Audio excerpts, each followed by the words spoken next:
Introduction to Psychoanalytic Social Theory. The early writings of Karen Horney, like those of Adler, Jung, and Klein, have a distinctive Freudian flavor. Like Adler and Jung, she eventually became disenchanted with orthodox psychoanalysis and constructed a revisionist theory that reflected her own personal experiences, clinical and otherwise. Although Horney wrote nearly exclusively about neuroses and neurotic personalities, her works suggest much that is appropriate to normal, healthy development. Culture, especially early childhood experiences, plays a leading role in shaping human personality, either neurotic or healthy. Horney, then, agreed with Freud that early childhood traumas are important, but she differed from him in her insistence that social rather than biological forces are paramount in personality development. Horney and Freud compared. Horney criticized Freud's theories on several accounts. First, she cautioned that strict adherence to orthodox psychoanalysis would lead to stagnation in both theoretical thought and therapeutic practice. Second, Horney objected to Freud's ideas on feminine psychology, a subject we return to later. Third, she stressed the view that psychoanalysis should move beyond instinct theory and emphasize the importance of cultural influences in shaping personality. Man is ruled not by the pleasure principle alone but by two guiding principles, safety and satisfaction. Similarly, she claimed that neuroses are not the result of instincts but rather of the person's attempt to find paths through a wilderness full of unknown dangers. This wilderness is created by society and not by instincts or anatomy. Despite becoming increasingly critical of Freud, Horney continued to recognize his perceptive insights. Her main quarrel with Freud was not so much the accuracy of his observations but the validity of his interpretations.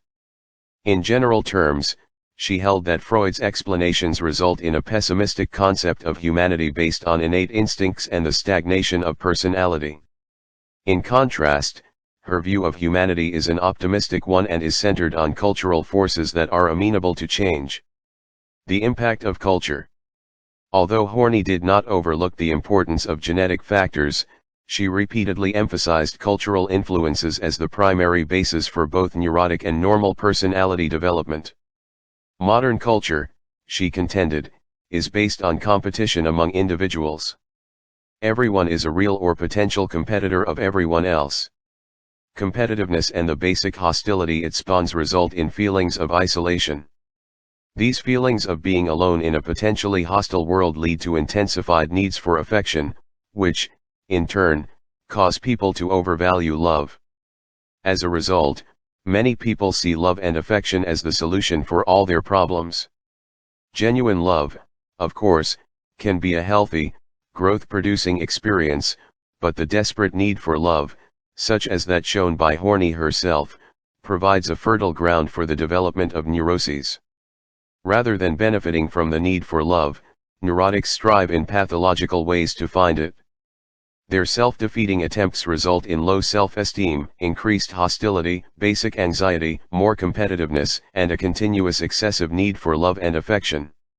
According to Horney, Western society contributes to this vicious circle in several respects.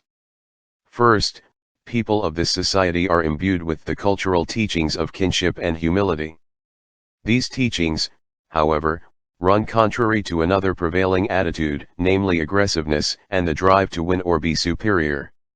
Second, society's demands for success and achievement are nearly endless, so that even when people achieve their material ambitions, additional goals are continually being placed before them. Third, Western society tells people that they are free, that they can accomplish anything through hard work and perseverance.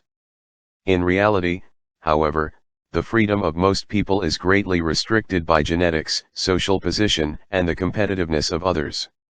These contradictions, all stemming from cultural influences rather than biological ones, provide intrapsychic conflicts that threaten the psychological health of normal people and provide nearly insurmountable obstacles for neurotics. The importance of childhood experiences. Horney believed that neurotic conflict can stem from almost any developmental stage, but childhood is the age from which the vast majority of problems arise. A variety of traumatic events, such as sexual abuse, beatings, open rejection, or pervasive neglect, may leave their impressions on a child's future development, but Horney insisted that these debilitating experiences can almost invariably be traced to lack of genuine warmth and affection. Horney's own lack of love from her father and her close relationship with her mother must have had a powerful effect on her personal development as well as on her theoretical ideas. Horney hypothesized that a difficult childhood is primarily responsible for neurotic needs. These needs become powerful because they are the child's only means of gaining feelings of safety. Nevertheless, no single early experience is responsible for later personality. Horney cautioned that the sum total of childhood experiences brings about a certain character structure, or rather, starts its development. In other words, the totality of early relationships molds personality development. Later attitudes to others, then, are not repetitions of infantile ones but emanate from the character structure, the basis of which is laid in childhood. Although later experiences can have an important effect, especially in normal individuals, childhood experiences are primarily responsible for personality development. People who rigidly repeat patterns of behavior do so because they interpret new experiences in a manner consistent with those established patterns.